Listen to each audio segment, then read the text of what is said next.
스가랴서 14장 16절부터 21절 말씀까지 우리 한 절씩 교독하겠습니다. 예루살렘을 찔러 왔던 이방 나라들 중에 남은 자가 해마다 올라와서 그 왕 만군의 여호와께 경배하며 초막절을 지킬 것이라.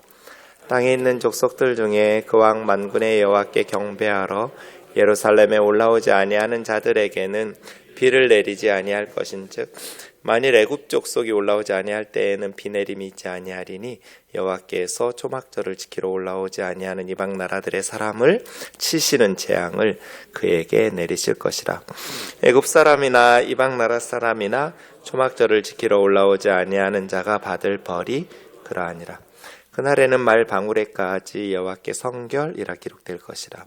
여호와의 전에 있는 모든 솥이 제단 앞 주발과 다름이 없을 것이니 예루살렘과 유다의 모든 솥이 만군의 여호와의 성물이 될 것인즉 제사 드리는 자가 와서 이 솥을 가져다가 그것으로 고기를 삶으리라. 그날에는 만군의 여호와의 전에 가나안 사람이 다시 있지 아니하리라. 아멘. 2024년 오늘 올해의 마지막 금요 기도회입니다. 네, 한 해 동안 기도하시느라고 애쓰셨습니다. 이덕주 교수님 그랬어요. 목회는 기도하는 몇몇 사람들하고 한다고. 네, 맞는 말씀 같아요. 추운 날씨에도 또 새벽이나 밤이나 또 집에서나 교회에서나 가정에서나 늘 교회를 위해서 기도해 주시는 교우들 덕분에 우리 목회자들이 목회도 하고 주의 일을 감당하고 또 우리 우면동 교회가 하나님의 일들을 감당하죠. 기도가 그 사람의 신앙과 삶의 수준이에요. 성도들의 영적인 성숙은 기도가 성숙되는 것만큼 성숙해지거든요. 기도라는 게 뭐냐면 그것을 추구하는 거잖아요. 하나님 앞에 간구하면서 그것을 이루기 위해서 노력하는. 그래서 단순히 하나님 앞에서 그냥 허공에다가 하소연하듯이 말하는 게 아니라면 기도의 내용, 그 간절한 기도의 수준이 그 성도의 신앙과 인격, 삶의 수준이거든요. 바꿔 말하면 우리의 신앙이 성숙해진다는 것은 기도가 성숙해지는 거예요. 기도가 성숙해지면 신앙이 성숙해져요. 아이들이 원하는 게 아이 같잖아요.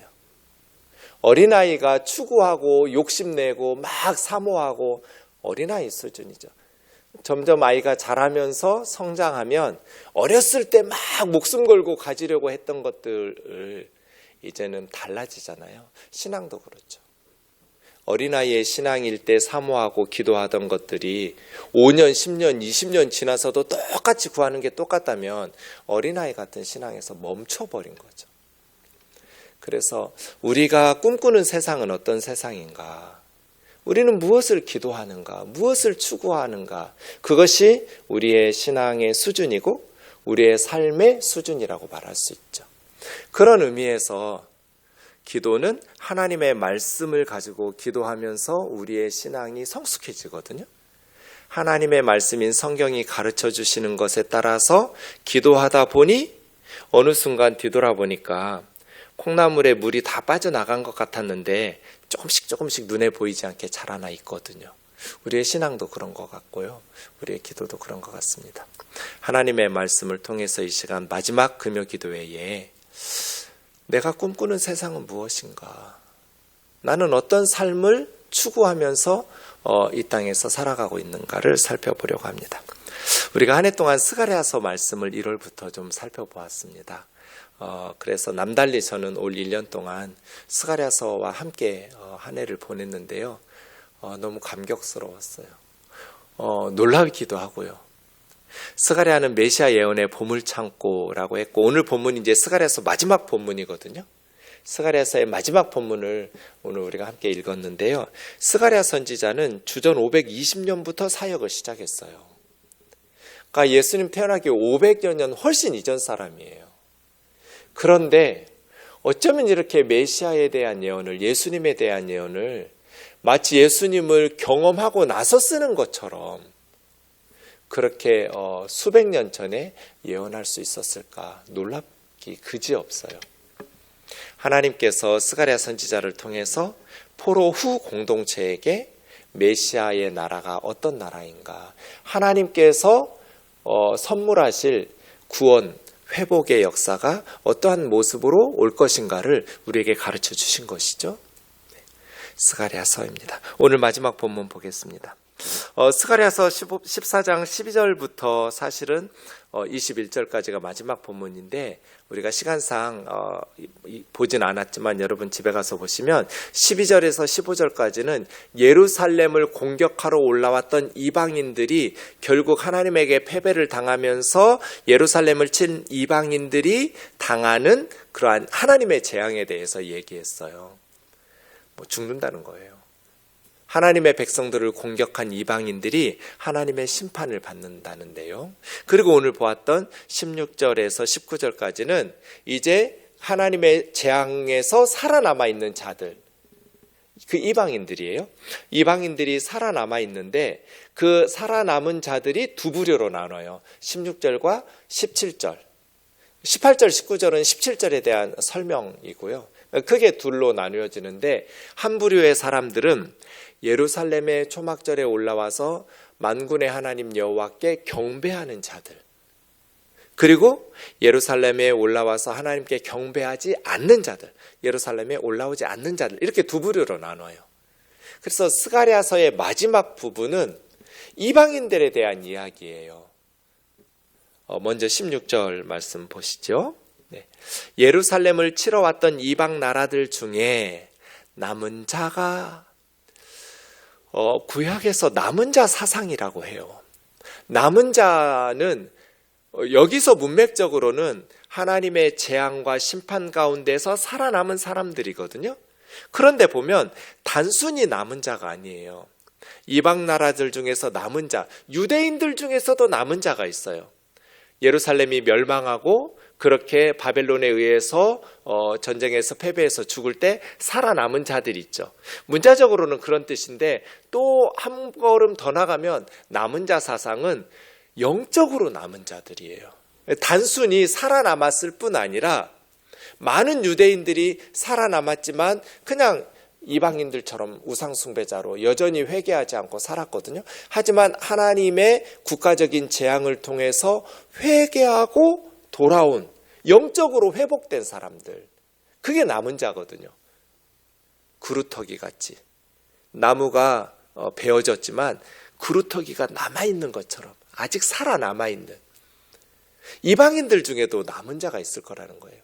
그런데 이 남은 자들이 해마다 예루살렘에 올라와서 만군의 여호와를 그들의 왕으로 삼고, 그러니까 자기 나라 왕이 있고 자기 나라가 섬기는 우상들, 신들이 있을 거잖아요.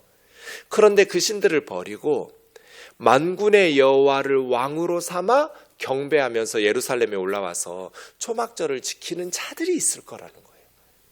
이것이 스가랴서가 마지막으로 이렇게 환상 예언으로 남겨놓는 거예요. 그러니까 구약 이스라엘이지만 스가랴 선지자를 통해서 하나님께서는 열방의 남은 자들이, 유대 백성들 중에만 남은 자들이 있는 것이 아니라 회개하고 하나님께 돌아와서 예배하는 자들이 있을 것이다.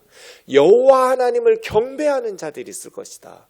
이방인들 중에 말이에요. 그런 남은 자들이 초막절을 지킬 것이다.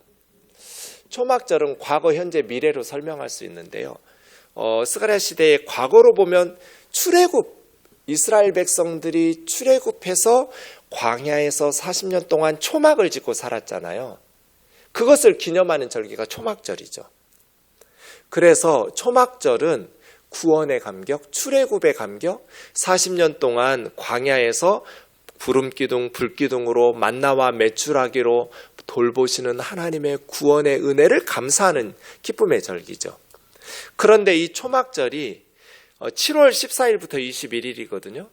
그런데 7월이면 3개월쯤 더 하면 돼요. 지금 우리로 계산하려면. 그럼 10월 중순이에요. 지금으로 하면. 여러분 10월, 11월 이때쯤 뭐 해야 돼요? 추수죠. 그래서 수장절이라고 돼요. 곡식을 추수해서 저장하는 수장절. 그러니까 추수감사절 같은 거예요. 그러니까 기쁨의 절기예요. 그건 이제 현재예요. 그래서 농사절기로 하면 7월 1일이 신년이에요. 설날이에요. 7월이. 그래서 새해가 시작된 거예요. 초막절은. 그리고 미래적인 의미는 영원한 안식인데요. 장차 하나님의 나라에서 장막을 하나님과 함께 광야에서 이스라엘 백성들이 함께 지냈잖아요. 불기둥 구름기둥으로 하나님의 임재하심 가운데 이스라엘 백성들이 40년을 지냈던 것처럼 장차 하나님의 장막에서 이제 우리가 하나님의 나라에서 천국에서 영원한 안식을 누리게 될 거야. 이렇게 과거, 현재, 미래의 의미를 다 담고 있는 절기가 초막절이에요. 기쁨의 절기예요. 그래서 이제 보통 왕이 신년에 즉위를 하기도 하고요. 신년에 왕의 어떤 그런 공포하는 그런 예식들이 7월에 시작되거든요. 각 나라가 대부분. 그래서 만군의 왕께 경배하면서 매년 해마다 올라와서 초막절에 하나님 앞에 감사와 기쁨으로 경배하는 이방인들 말이에요. 여러분, 이것이 우리의 비전이네요. 오늘 말씀에서 우리가 꿈꾸는 세상이 두 가지 있다고 저는 생각하는데요. 이 첫 번째예요. 16절. 당신이 꿈꾸는 세상은 어떤 세상이냐고 제가 물었잖아요. 모든 사람이 예수 그리스도를 알고 예수 그리스도를 사랑하고 예수 그리스도를 예배하는 세상. 이게 우리의 첫 번째 기도 제목이에요. 이방 나라들 중에 해마다 만군의 여호와 하나님 앞에 올라와서 경배하는 사람들. 모든 사람들이 예수 그리스도를 알고 예수님을 사랑하고 예수님을 예배하는 세상. 그런 세상에서 살고 싶어요. 날마다 기도해요, 저는. 미전도 종족이 말레이시아의 원주민들이 예수 그리스도를 알고 예수 그리스도를 사랑하고 예수 그리스도를 경배하게 하옵소서. 저 북녘의 우리 동포들이 예수 그리스도를 알고 예수 그리스도를 사랑하고 예수 그리스도를 예배하게 하옵소서. 이걸 향해서 계속 기도하면서 추구하는 거죠. 이방 나라들 중에 남은 자들이 해마다 올라와서 왕 대신 만군의 여호와 앞에 경배하면서 초막절을 지킬 것이다. 그래서 우리 우면동 교회가 선교 중심적 교회가 됐으면 좋겠어요. 이것이 제가 목회하는 이유예요. 온 세상 사람들이 예수 그리스도를 알고 예수 그리스도를 사랑하고 예수 그리스도를 예배하는 세상이 되었으면 좋겠다. 우리 우면동 교회가 아무 생각 없이 신앙생활하는 것이 아니라 똘똘 뭉쳐가지고 온 세상 사람들에게 복음을 전해서 선교 중심적 교회를 공동체를 이루어서 온 세상 사람들이 예수 그리스도를 알고 예수 그리스도를 사랑하고 예수 그리스도를 예배하는 세상을 만드는 데 헌신한 교회였으면 좋겠다.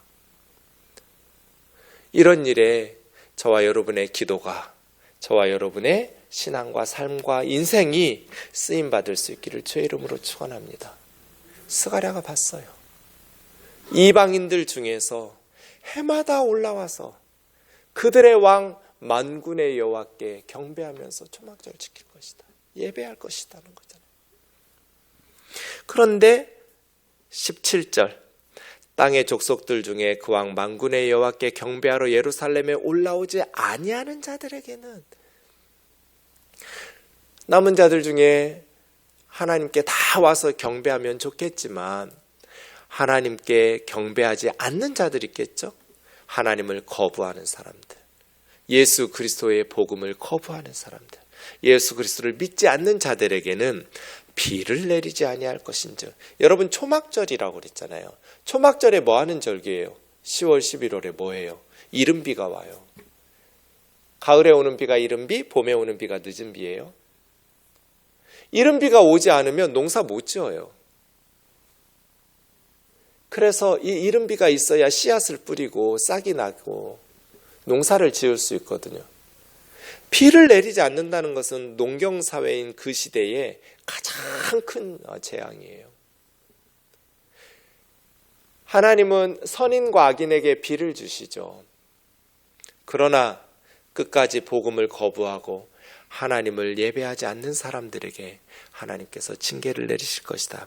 이 17절에 대한 부연 설명이 18절 19절이에요. 만일 애굽 족속이 올라오지 아니할 때에는 어디로요? 예루살렘에 그 왕 만군의 여호와께 경배하려고 초막절 지키려고 올라오지 않을 때에는 애굽에 비 내림이 있지 않을 것이다. 애굽에 비가 내리지 않으면 어떻게 해요? 나일강이 마르겠죠? 나일강이 마르면 애굽은 굶어 죽겠죠. 여호와께서 초막절을 지키러 올라오지 아니하는 이방 나라 사람들을 치는 재앙이 애굽에 내리실 것이다. 애굽 사람이나 이방 나라 사람이나 초막절을 지키러 올라오지 아니하는 자가 받을 벌이 비가 없다.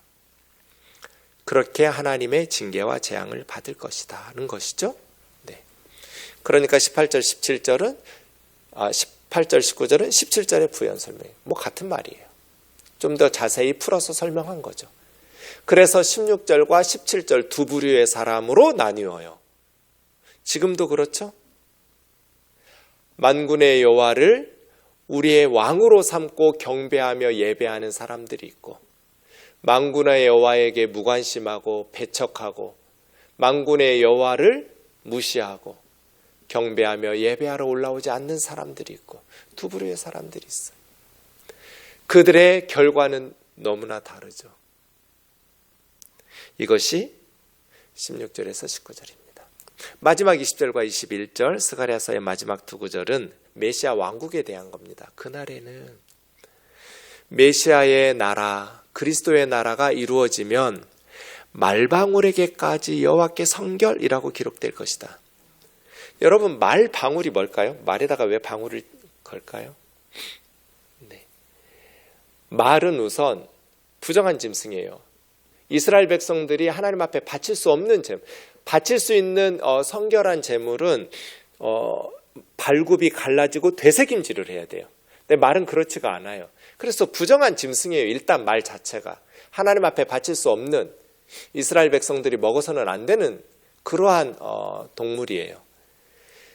근데 말에 방울을 왜 다냐면 발에다가 발굽에다가 다는데 잃어버리면 찾기 쉽게 하려고 말 방울을 단다고 해요. 어쨌든 말 방울이라는 것은 부정한 짐승의 하찮은 물건이에요. 근데 말 발목에다가 달아놓는 말방울에도 뭐라고 쓴다고요? 여호와께 성결, 이렇게 새겨서 쓴다는 거예요. 여호와께 성결은 원래 어디다가 써요? 여호와께 성결이라고 쓰는 데가 있잖아요.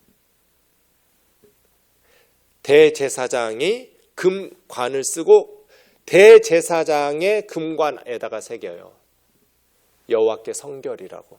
아론의 머리에, 대제사장은 머리에 쓰는 게 여호와께 성결이에요. 그러니까 이건 완전히 극과 극이죠. 말방울, 부정한 짐승의 하찮은 물건이에요. 그런데 여호와께 성결, 대제사장의 머리에다가 쓰는 문구예요. 이건 뭐예요? 성속의 구별이 없어진다는 거잖아요.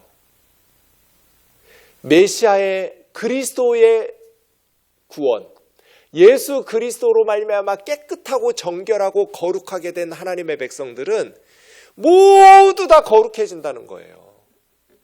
온 세상이 거룩해진다. 여러분, 이건 핵폭탄 같은 말씀이에요. 말방울, 유대인들의 입장에서 구약시대의 이스라엘 사람들이 생각할 때 말 부정한 짐승이에요. 여호와께 성결, 대제사장은 가장 거룩한 사람이에요. 그리고 그의 머리에다가 여호와께 성결이라고 새겨넣어요. 그런데 그게 똑같다는 거잖아요. 말방울에도 여호와께 성결이라고 기록할 거라고요.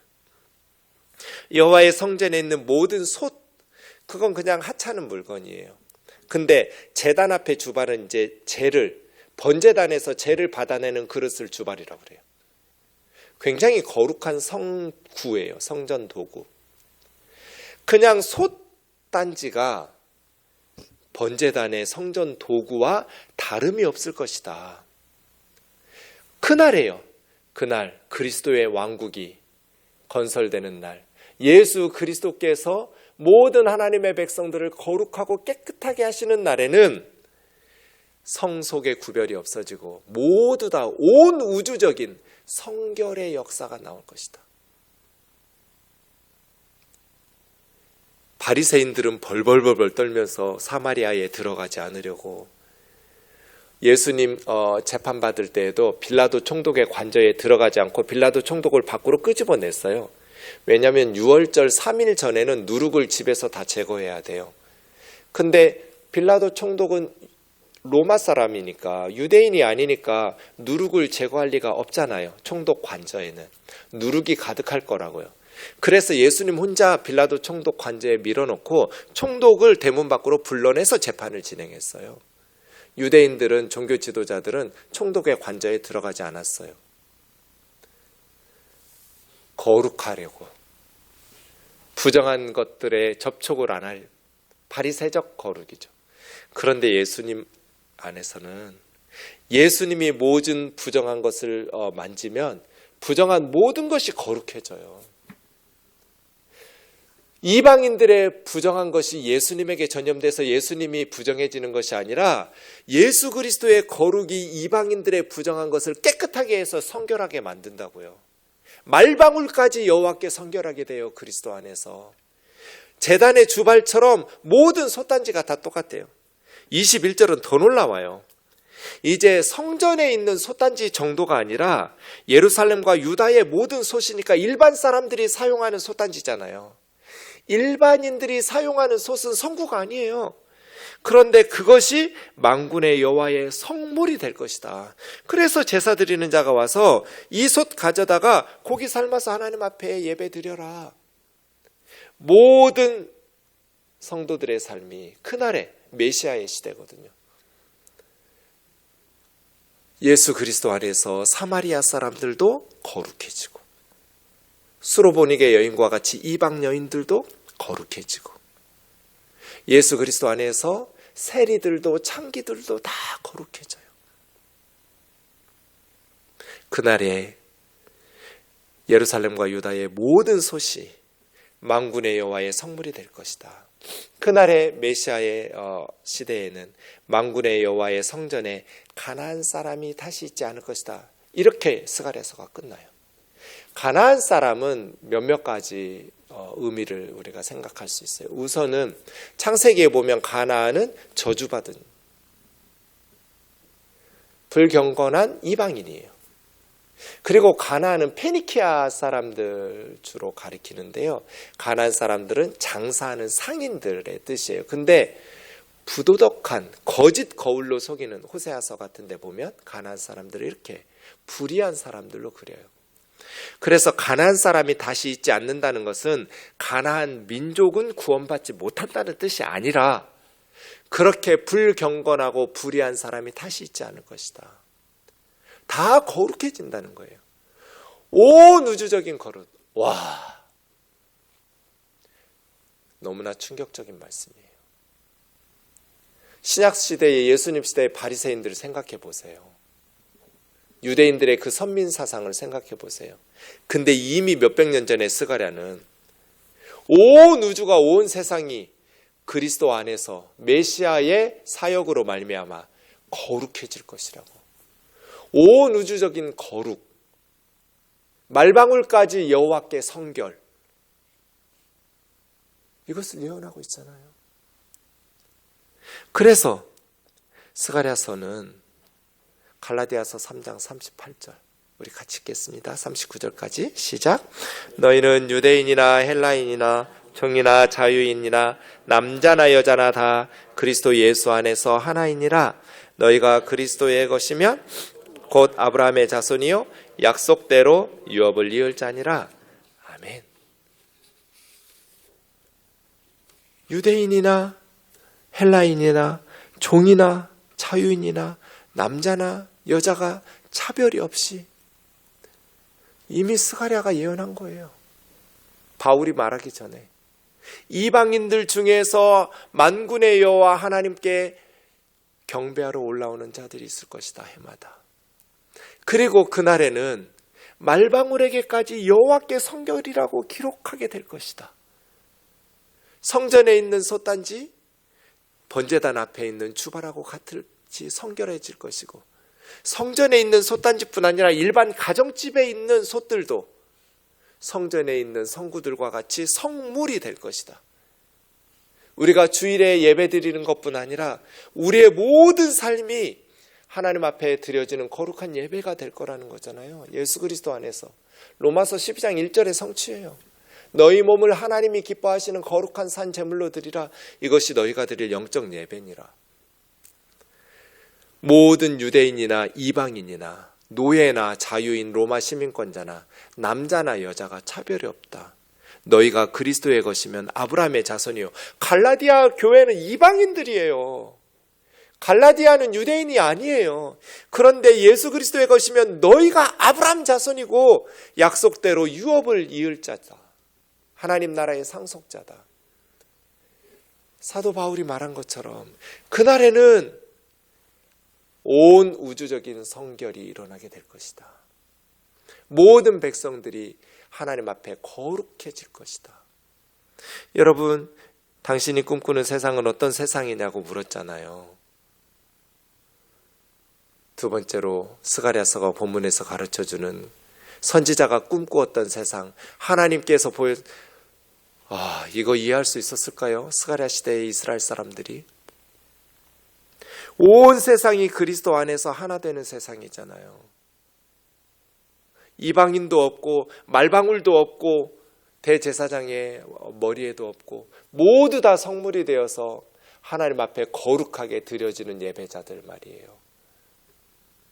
남녀 차별이 없는, 종이나 자유인의 차별이 없는, 이방인이나 유대인의 차별이 없는, 하나님께서 스가랴를 통해서 우리에게 가르쳐 주신 세상 말이에요. 우리가 꿈꾸는 세상, 온 세상이 예수 그리스도 안에서 하나가 되는 세상. 이렇게 스가랴서, 메시아 예언의 보물창고라고 하는 스가랴서는 영광스러운 예수 그리스도의 나라를 바라보면서 마무리돼요. 그러면서 우리에게 두 가지 기도 제목을 줘요. 첫 번째는 모든 사람이 이방인들까지 예수님을 알고 사랑하고 예배하는 세상을 꿈꾸고, 그 예수 그리스도 안에서 온 세상이 거룩과 속된 것이 사라져버리는, 모두 다 하나님 앞에 성물이 되고 모두 다 하나님 앞에 기뻐 받으심직한, 하찮은 것이 사라지는, 하나님의 나라에서 하찮은 건 없어요. 말방울도 거룩하고 대제사장의 머리에 있는 금면류관도 거룩해요. 솥단지도 거룩하고 주발도 거룩해요. 온 세상이 예수 그리스도 안에서 하나님의 거룩한 백성이 되고 하나님의 거룩한 예배자들이 되는 세상, 이러한 세상 하나님 앞에 꿈꾸면서 새해를 열어갈 수 있기를 주의 이름으로 축원합니다.